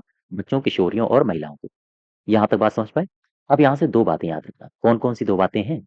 नोट बना के केवल और केवल 2 बातें। पहली बात, 0 से लेकर 6 वर्ष की आयु के बच्चों में प्रतिवर्ष, ध्यान दो, प्रतिवर्ष 2% की दर से दुर्बलता को कम करना। दुर्बलता को कम करना, ये टारगेट आपसे पूछा जा सकता है। प्रतिवर्ष 2% की दर से दुर्बलता को कम करना, ये टारगेट फिक्स किया गया था राष्ट्रीय पोषण मिशन 2018 में। और किस उम्र तक के बच्चों के लिए है ये टारगेट? तो 0 से 6 वर्ष तक के लिए, ठीक? और दूसरी कंडीशन एक और याद रखना, चूँकि पोषण अभियान है तो कुपोषण पर ज़्यादा ध्यान दिया जा रहा होगा। कुपोषण मतलब कम वजन की व्यापकता, ठीक?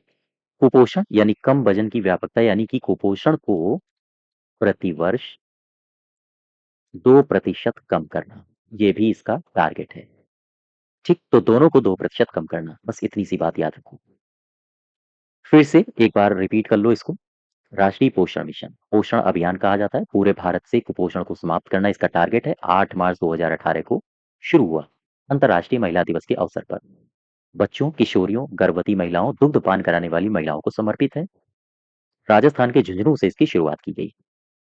टारगेट है कि 0 से 6 वर्ष की आयु के जो बच्चे होते हैं, इनकी दुर्बलता को हर वर्ष 2% कम करना और कुपोषण को प्रतिवर्ष 2% कम करना, ठीक? ये टारगेट है।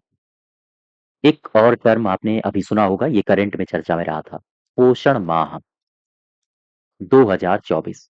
अब मुझे बताओ, ये जो पोषण माह 2024 है, ये कब मनाया गया? आप बताओगे 1 से 30 सितंबर को मनाया गया है।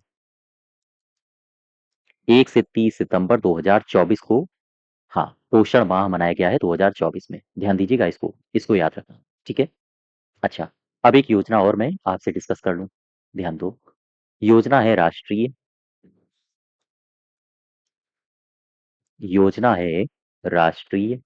वयोश्री, राष्ट्रीय वयोश्री योजना। ये जो राष्ट्रीय वयोश्री योजना है, 2017 में इसको शुरू किया गया। अच्छा, मुझे बता दो मंत्रालय का नाम, कौन-सा मंत्रालय है जिसके अंतर्गत इसको शुरू किया गया था? तो आप बताओगे मंत्रालय का नाम है सामाजिक न्याय और आधिकारिता मंत्रालय, ठीक है? सामाजिक न्याय और आधिकारिता मंत्रालय। क्यों इसको शुरू किया गया? क्या इसके उद्देश्य हैं? कुछ ना कुछ तो होंगे। वयोश्री योजना है, अर्थात जो वरिष्ठ नागरिक हैं, उनके लिए ये योजना है। और वरिष्ठ नागरिकों के लिए जब भी कोई योजना आती है, तो एक सीधा-सा दिमाग लगाओ। मान लो ये कोई व्यक्ति है, ये वरिष्ठ है, ठीक है? ये महिला है और ये पुरुष है। अब मुझे बताओ, ये हैं वृद्ध, तो क्या ये काम कर पाएँगे? ना। तो फिर क्या सरकार इन्हें कौशल देगी? इनको ट्रेनिंग देगी 6 महीने की कि भैया इलेक्ट्रीशियन का कोर्स कर लो, आपसे काम लिया जाएगा? ना। अब तो ये वृद्ध हैं, अब तो ये बैठ के खाएँगे आराम से। तो सरकार फिर इनके लिए मैक्सिमम संभावना होती है कि इनकी सुरक्षा के लिए कोई योजना लाए। जैसे बीमा योजना ले आई, जैसे आयुष्मान भारत के तहत इनका कार्ड बनवा दिया और ये अब मस्त आराम से स्वास्थ्य की व्यवस्था ले सकते हैं सरकार के द्वारा और बढ़िया लेटे रह सकते हैं। तो खैर, जब भी कोई वृद्ध होगा, उसके लिए अगर कोई योजना आएगी, तो ये सरकार के द्वारा कोशिश की जाती है कि उनकी देखभाल के लिए ही योजना आए। तो वयोश्री योजना, यहाँ से हमें एक मोटा-मोटा आइडिया क्या मिल रहा है? ध्यान दो, योजनाओं को यूँ ही रटा मत करो। रोज योजनाओं के पीछे जो हिडन शब्द हैं, हिडन उनकी मीनिंग है, उसको समझो। तो बहुत सारी योजनाओं के उद्देश्यों को आप अ, हिट कर पाओगे ऑप्शंस देख के। और आपने देखा होगा जब पिछली बार शायद लेखपाल का ही पेपर हुआ था, उसमें योजनाओं के मैक्सिमम जो योजनाएँ पूछी गई थी, उनके लक्ष्य पूछे गए थे, केवल और केवल लक्ष्य, ठीक? उनमें ये भी नहीं पूछा गया था कि कौन-सी योजना कब शुरू हुई थी। आप शायद प्रीवियस ईयर्स का जो लेखपाल का है पेपर आप उठा के देखिए, तो उनमें उनके लक्ष्य पूछे गए थे। लक्ष्य को याद करने का सबसे सिंपल सा फंडा होता है योजना का नाम, इसको ब्रेक करो, इसको तोड़ो, पकड़ के बैठो दिमाग में और आप तभी कर पाओगे जब आपने हाँ, ठीक-ठाक तरीके से तैयारी की होगी। हर पहलू पे सोचा होगा आपने। तो मुझे बताओ राष्ट्रीय वयोश्री योजना यानी वयोवृद्धों के लिए है और वयोवृद्ध के लिए सरकार कैसी योजना बनाती है या तो बीमा की बनाएगी या फिर उनकी स्वास्थ्य की बनाएगी। बस इतना ही होता है। तो अब मुझे बताओ ये जो वयोश्री योजना है, इसमें क्या टारगेट किया गया होगा? इसका उद्देश्य क्या होगा? इसका उद्देश्य है, ये बीपीएल श्रेणी से संबंधित है। सबसे पहला, श्रेणी से संबंधित है। इसके अलावा एक और याद रखना, वयोश्री यानी कि जो वरिष्ठ नागरिक हैं, वरिष्ठ नागरिकों को शारीरिक चिकित्सा या हम कहें शारीरिक सहायता तो ज़्यादा बेहतर होगा। शारीरिक सहायता और सहायक जीवन उपकरण उपलब्ध कराना उपलब्ध कराना, ये इसका मुख्य लक्ष्य है। ठीक? ध्यान दो, शारीरिक सहायता करना और शारीरिक सहायता के द्वारा जीवन उपकरण उपलब्ध कराना। जीवन उपकरण क्या होते हैं? जीवन उपकरण जिसे बैसाखी देना, वृद्ध हैं, नहीं चल पा रहे हैं, कोई विकलांग है, वृद्ध विकलांग है तो उसको जो कृत्रिम अंग हैं, उनको प्रोवाइड कराना। तो जीवन उपकरण संबंधी व्यवस्था करना उनके लिए, ये इस योजना का मुख्य लक्ष्य है। सिंपल सी बात है, इतनी ही बात यहाँ से याद रखो राष्ट्रीय वयोश्री योजना में। फिर से समझ लो, 2017 से इसको शुरू किया गया था। मंत्रालय है सामाजिक न्याय और अधिकारिता मंत्रालय। उद्देश्य क्या है? बीपीएल श्रेणी के जो वरिष्ठ नागरिक हैं, उनको शारीरिक सहायता और सहायक जीवन उपकरण को उपलब्ध कराना इसका मुख्य लक्ष्य है। ठीक? ये बात हो गई। अच्छा, अब नेक्स्ट योजना देखो। आपने नाम सुना होगा सबला का।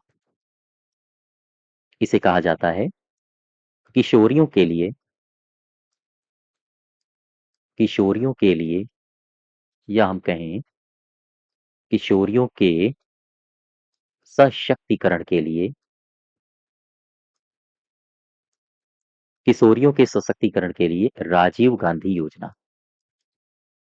राजीव गांधी योजना, ये है सबला योजना या फिर सबला। सबसे पहले 2-3 बातें वही मुझे बता दो, कब शुरू हुई? 9 सॉरी 9 नहीं 19 नवंबर। 19 नवंबर 2010 में इसे शुरू किया गया।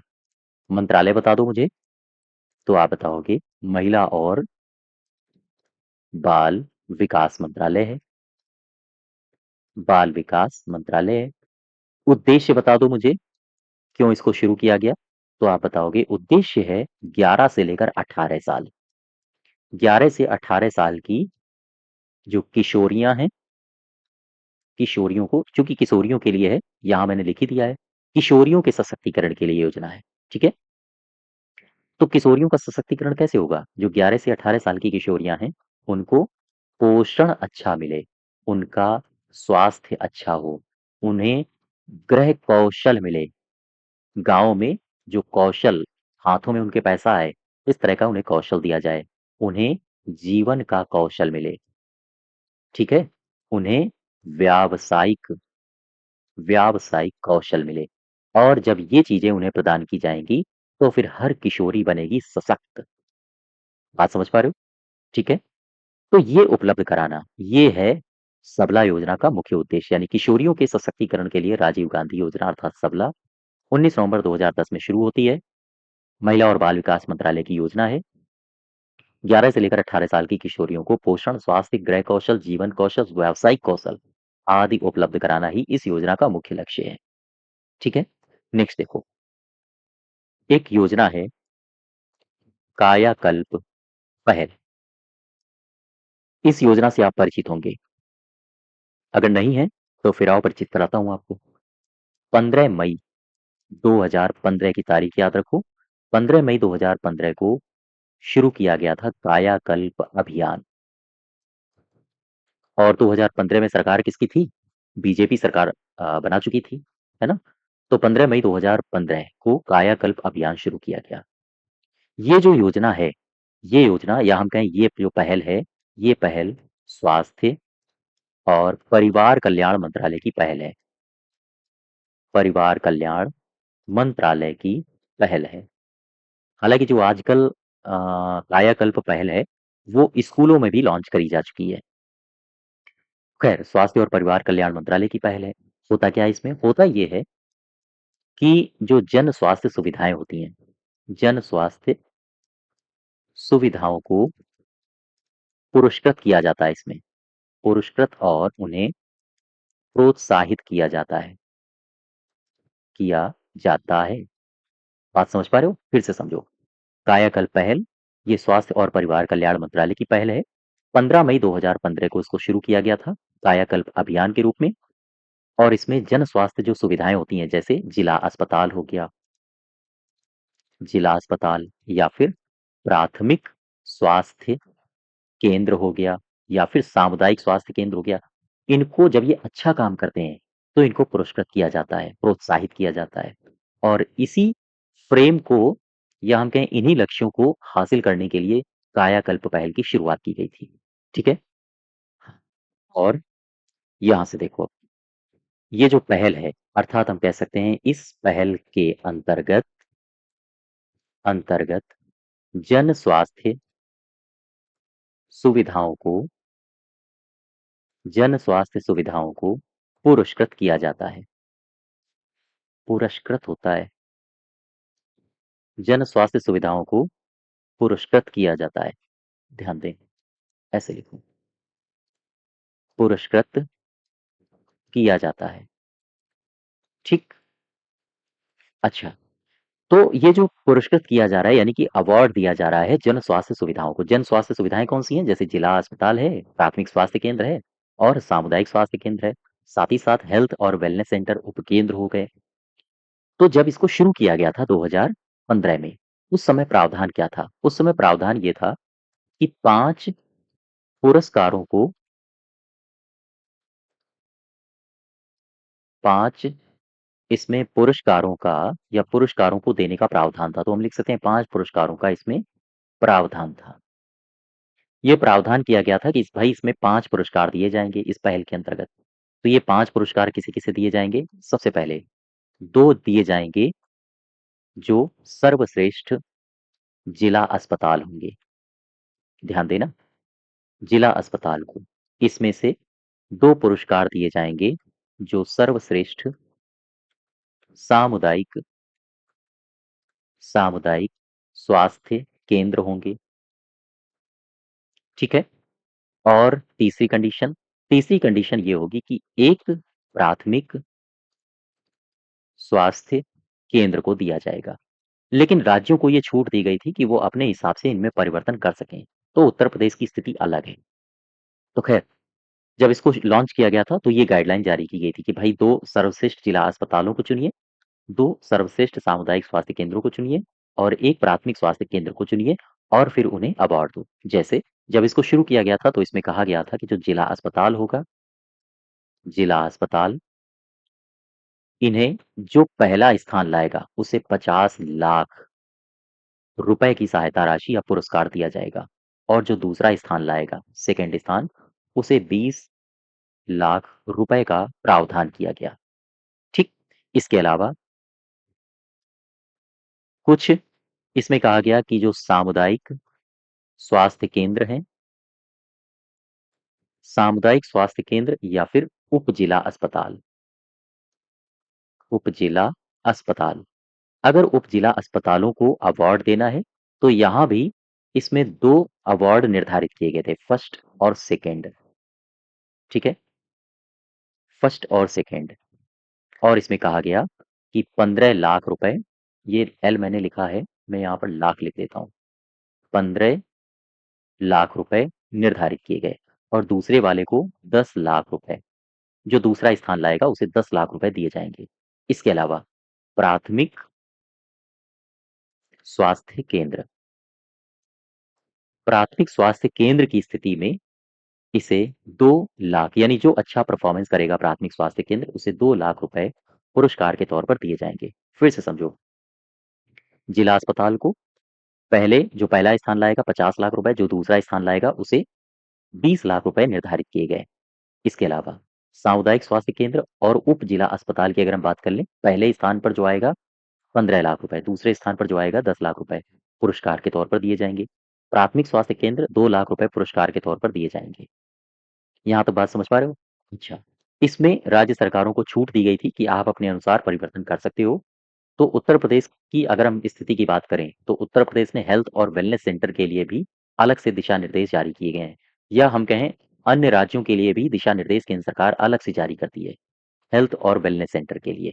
खैर, यहाँ पर समझो, मैं पहले इसमें जो ये पहल है, कायाकल्प पहल, इस कायाकल्प पहल में कुछ और भी पहलें हैं या कुछ अन्य कार्यक्रम हैं जो चलाए जा रहे हैं। पहले उन कार्यक्रमों को समझते हैं, ध्यान दो। कायाकल्प के अंतर्गत अंतर्गत अन्य पहलें, ध्यान दो।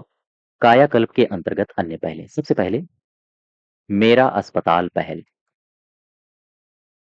मेरा अस्पताल पहल, ये पहल क्यों शुरू की गई? ये पहल कायाकल्प के अंतर्गत ही शुरू की गई है। और क्यों? क्या उद्देश्य है इसका? उद्देश्य है अस्पतालों में दी जाने वाली सेवाएं, या हम कहें सेवाओं के बारे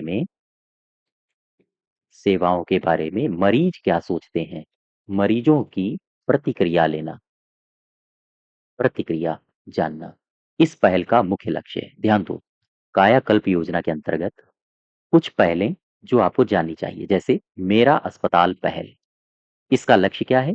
अस्पताल में जो भी सेवाएं दी जा रही हैं, मरीज उनके बारे में क्या सोचते हैं, मरीज कैसी फीड देते हैं, कितने स्टार देते हैं, उन सब के बारे में मेरा अस्पताल पहल एक पहल है।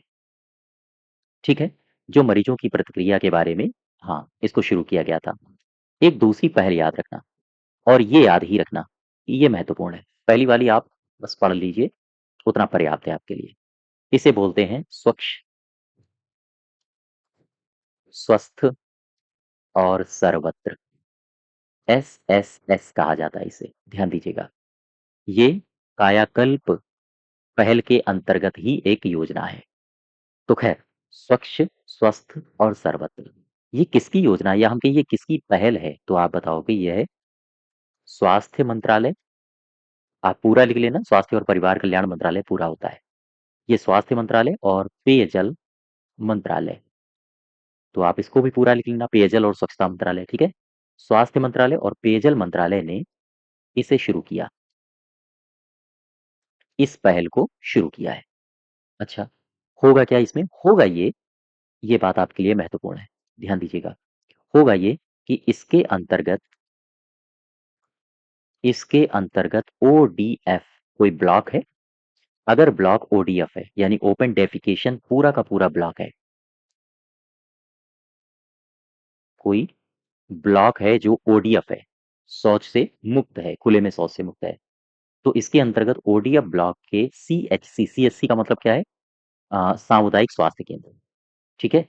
CHC को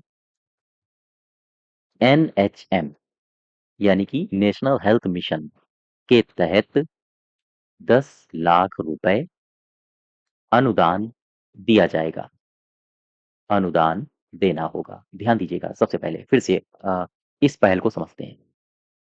ये जो स्वच्छ, स्वस्थ और सर्वत्र, ये जो पहल है, ये कायाकल्प योजना के अंतर्गत एक पहल है। किसने शुरू किया है? स्वास्थ्य मंत्रालय और पेयजल मंत्रालय ने। इस पहल के अंतर्गत कहा यह गया है कि ऐसे ब्लॉक जो ODF हैं, खुले में शौच मुक्त हैं, अगर वहाँ कोई सामुदायिक स्वास्थ्य केंद्र है, तो उस सामुदायिक स्वास्थ्य केंद्र को NHM यानी राष्ट्रीय स्वास्थ्य मिशन के तहत 10 लाख रुपए अनुदान के रूप में उसे देना होगा, उसे दिया जाएगा। ये ये पहल बात करती है, यानी स्वच्छ स्वस्थ पहल के अंतर्गत ये 2 पॉइंट हैं जो आपके लिए महत्वपूर्ण है, याद रखिएगा। ठीक है? अच्छा, ये तो बात हो गई कायाकल्प के अंतर्गत 2 पहलों की। अब यहाँ से एक बात और याद रखो, नोट बना के, चूँकि ग्रामीण क्षेत्र से संबंधित है इसलिए याद रखना। ध्यान दो, कॉन्सोलेशन फंड मैं बात कर रहा हूँ, या हम कहें कॉन्सोलेशन फंड मत लिखो, कॉन्सोलेशन प्राइस लिख लो तो ज़्यादा बेहतर रहेगा। जैसे ये निर्धारित किया गया है कायाकल्प योजना के अंतर्गत कि ऐसी सेवाएँ, जैसे मान लीजिए जिला अस्पताल है या सामुदायिक स्वास्थ्य केंद्र है, ऐसी सेवाएँ जो 70% से अधिक स्कोर करती हैं। देखो, जब भी कभी पुरस्कार दिया जाता है तो कुछ मापदंडों पर उनको चिन्हित किया जाता है। तो इस योजना के अंतर्गत कहा गया है कि ऐसी संस्थाएँ या ऐसी सुविधाएँ जो 70% से ज़्यादा स्कोर करें, उन्हें प्रशंसा प्रमाण पत्र और नकद पुरस्कार भी दिया जाता है। ध्यान दीजिएगा, 70% से अधिक स्कोर करने वाली सुविधाओं को सुविधाओं को नकद पुरस्कार भी भी मिलता है। जैसे अगर हम बात जिला अस्पताल की करें, तो जिला अस्पताल कोई है और उसने 70% से अधिक स्कोर किया है स्वच्छता के संबंध में, तो उसको कंसोलेशन प्राइज़ कितना दिया जाएगा? यानी कि उसको नकद पुरस्कार प्रशंसा के रूप में कितना दिया जाएगा? 3 लाख रुपए। अगर कोई सामुदायिक स्वास्थ्य केंद्र है या फिर हम कहें उप जिला केंद्र है और उसने 70% से अधिक स्कोर किया है, तो कितना दिया जाएगा? 1 लाख रुपए। तीसरी कंडीशन, अगर कोई प्राथमिक स्वास्थ्य केंद्र है और उसने 70% से अधिक स्कोर किया है, तो उसे कितना मिलेगा? 50,000 रुपए, ये मिलेगा। ये बात आप समझ पा रहे हो? इसके अलावा एक पॉइंट और देख लो, जो कि आपके ग्रामीण क्षेत्र से संबंधित है, और यहाँ मैं बात कर रहा हूँ हेल्थ एंड वेलनेस सेंटर की। हेल्थ एंड वेलनेस सेंटर, ये उपकेंद्र होते हैं, ठीक? हेल्थ और वेलनेस सेंटर के लिए इसमें अलग से दिशा निर्देश भेजे जाते हैं। अलग से दिशा निर्देश प्रेषित होते हैं, और यहाँ के लिए जो राशि है, पुरस्कार के रूप में राशि, वो पहला, कोई अगर हेल्थ और वेलनेस सेंटर है, वो पहला स्थान ला रहा है, तो 1 लाख रुपए की सहायता राशि दी जाती है। जो दूसरा स्थान ला रहा है, सॉरी, तीसरा लिख दिया। जो दूसरा स्थान ला रहा है, उसे 50,000 रुपए, और जो तीसरा स्थान ला रहा है, उसे अ, जो तीसरा स्थान ला रहा है, उसे दिया जाता है 1,50,000 और 35,000 रुपए। ध्यान दो, पहले वाले को 1 लाख रुपए, दूसरे स्थान जो लाया उसे 50,000 रुपए, और तीसरा जो स्थान लाया उसे 35,000 रुपए। और यहाँ पर प्रशंसा के रूप में कितना रुपया दिया जाता है? अगर आपसे पूछे कंसोलेशन प्राइस ये कितना दिया जाता है? तो ये दिया जाता है 25,000 रुपए। ठीक है? ये है कायाकल्प योजना, जो कि ग्रामीण क्षेत्र में चलाई जा रही है, और आपके जो अस्पताल हैं, वहाँ पे चलाई जा रही है, और ये इसको मिलता है पैसा। तो ध्यान दो, एक बार फिर से इसको रिवाइज़ करते हैं। कायाकल्प पहल, 15 मई 2015 कायाकल्प अभियान के रूप में इसको शुरू किया गया। स्वास्थ्य और परिवार कल्याण मंत्रालय की एक पहल है। जन स्वास्थ्य सुविधाओं को पुरस्कृत करता है और उन्हें प्रोत्साहित करता है। इस पहल के अंतर्गत जन स्वास्थ्य सुविधाओं को पुरस्कृत किया जाता है। इसमें जब इसको शुरू किया गया था, तो ये टारगेट रखा गया था कि 5 पुरस्कारों का प्रावधान रहेगा। सर्वश्रेष्ठ जिला अस्पताल 2 पुरस्कार दिए जाएँगे, पहला और दूसरा। सर्वश्रेष्ठ सामुदायिक स्वास्थ्य केंद्र, इनको भी 2 पुरस्कार दिए जाएँगे, और प्राथमिक स्वास्थ्य केंद्र को भी 1 पुरस्कार दिया जाएगा। जिला अस्पतालों को 50 लाख, लेकिन इसमें छूट दी गई है अलग-अलग स्टेट्स के लिए। पहला जो प्राइज़ आएगा, जिले अस्पताल के संदर्भ में मैं बात कर रहा हूँ, जो पहला स्थान लाएगा उसे 50 लाख, दूसरा स्थान लाएगा उसे 10 लाख। सामुदायिक स्वास्थ्य केंद्र के संदर्भ में जो पहला स्थान लाएगा 15 लाख, जो दूसरा स्थान लाएगा 10 लाख। प्राथमिक स्वास्थ्य केंद्र के मामले में 1 पुरस्कार दिया जाता है, तो जो पहला स्थान लाएगा 2 लाख रुपए। कायाकल्प के अंतर्गत अन्य पहलें, मेरा अस्पताल पहल, ठीक? ये जो पहल है, ये अस्पताल में दी जा रही सेवाओं के बारे में मरीज क्या सोचते हैं, उस प्रतिक्रिया से संबंधित पहल है। वहीं अगर आपसे स्वच्छ, स्वस्थ, सर्वत्र इस पहल के बारे में पूछे, तो आप बताओगे स्वास्थ्य मंत्रालय और पेयजल मंत्रालय की एक पहल है। इसके अंतर्गत 10 लाख रुपए दिए जाते हैं ओडीएफ मुक्त, यानी ओडीएफ ब्लॉक के सामुदायिक स्वास्थ्य केंद्र को। तो आपसे सीधा-सा सवाल यही पूछ सकता है कि स्वच्छ, स्वस्थ, सर्वत्र पहल के अंतर्गत ओडीएफ ब्लॉक के सामुदायिक स्वास्थ्य केंद्र को कितना धनराशि या कितना अनुदान दिया जाता है? 10 लाख रुपए। इसके अलावा कंसोलेशन फंड भी दिया जाता है, कंसोलेशन प्राइज़ भी दिया जाता है, जो ऐसे स्वास्थ्य सुविधाएँ जो 70% से अधिक स्कोर करती हैं।